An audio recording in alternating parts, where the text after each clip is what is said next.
Injil Markus pasal 4 ayat 1-20. Perumpamaan tentang seorang penabur. Pada suatu kali Yesus mulai pula mengajar di tepi danau. Maka datanglah orang banyak yang sangat besar jumlahnya mengerumuni dia, sehingga ia naik ke sebuah perahu yang sedang berlabuh, lalu duduk di situ, sedangkan semua orang banyak itu di darat, di tepi danau itu.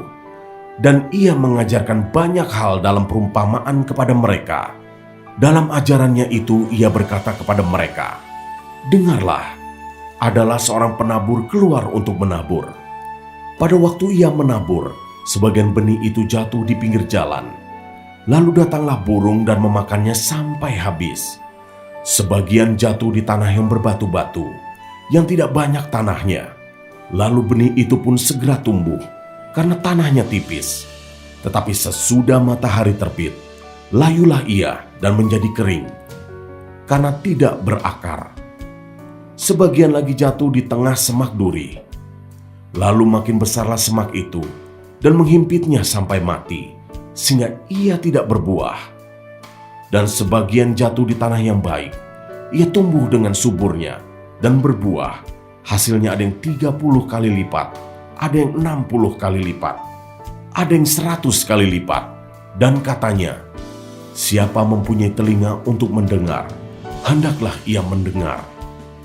Ketika ia sendirian, pengikut-pengikutnya dan ke-12 murid itu menanyakan dia tentang perumpamaan itu.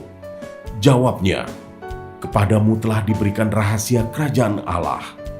Tetapi kepada orang-orang luar segala sesuatu disampaikan dalam perumpamaan, supaya sekalipun melihat, mereka tidak menanggap, sekalipun mendengar, mereka tidak mengerti, supaya mereka jangan berbalik dan mendapat ampun."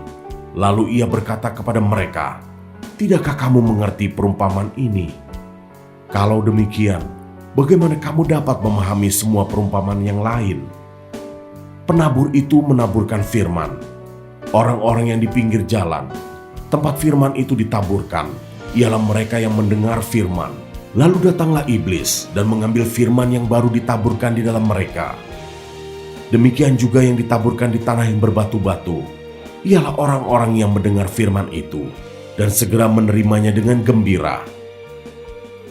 Tetapi mereka tidak berakar dan tahan sebentar saja. Apabila kemudian datang penindasan atau penganiayaan karena firman itu, mereka segera murtad. Dan yang lain ialah yang ditaburkan di tengah semak duri. Itulah yang mendengar firman itu, lalu kekhawatiran dunia ini dan tipu daya kekayaan dan keinginan-keinginan akan hal yang lain masuklah menghimpit firman itu, sehingga tidak berbuah. Dan akhir yang ditaburkan di tanah yang baik ialah orang yang mendengar dan menyambut firman itu, lalu berbuah. Ada yang 30 kali lipat, ada yang 60 kali lipat, dan ada yang 100 kali lipat. Ayat 21-25. Perumpamaan tentang pelita dan tentang ukuran. Lalu Yesus berkata kepada mereka, "Orang membawa pelita bukan supaya ditempatkan di bawah gantang atau di bawah tempat tidur, melainkan supaya ditaruh di atas kaki Dian. Sebab tidak ada sesuatu yang tersembunyi yang tidak akan dinyatakan, dan tidak ada sesuatu yang rahasia yang tidak akan tersingkap. Barang siapa mempunyai telinga untuk mendengar, hendaklah ia mendengar." Lalu ia berkata lagi, "Camkanlah apa yang kamu dengar. Ukuran yang kamu pakai untuk mengukur akan diukurkan kepadamu, akan ditambah lagi kepadamu. Karena siapa yang mempunyai, kepadanya akan diberi. Tetapi siapa yang tidak mempunyai, apapun juga yang ada padanya akan diambil daripadanya."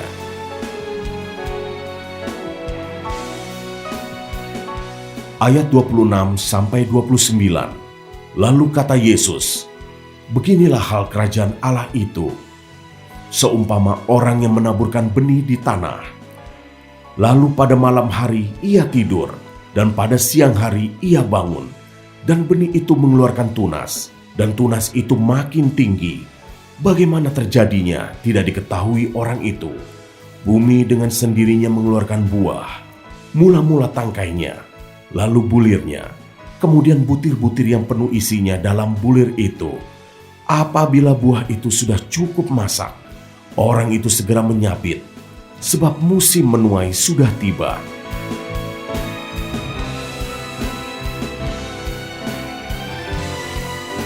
Ayat 30-34, perumpamaan tentang biji sesawi. Katanya lagi, dengan apa hendak kita membandingkan kerajaan Allah itu? Atau dengan perumpamaan manakah hendaknya kita menggambarkannya? Hal kerajaan itu sumpama biji sesawi yang ditaburkan di tanah. Memang, biji itu yang paling kecil daripada segala jenis benih yang ada di bumi. Tetapi apabila ia ditaburkan, ia tumbuh dan menjadi lebih besar daripada segala sayuran yang lain dan mengeluarkan cabang-cabang yang besar, sehingga burung-burung di udara dapat bersarang dalam naungannya. Dalam banyak perumpamaan yang semacam itu, ia memberitakan firman kepada mereka sesuai dengan pengertian mereka, dan tanpa perumpamaan, ia tidak berkata-kata kepada mereka, tetapi kepada murid-muridnya, ia menguraikan segala sesuatu secara tersendiri.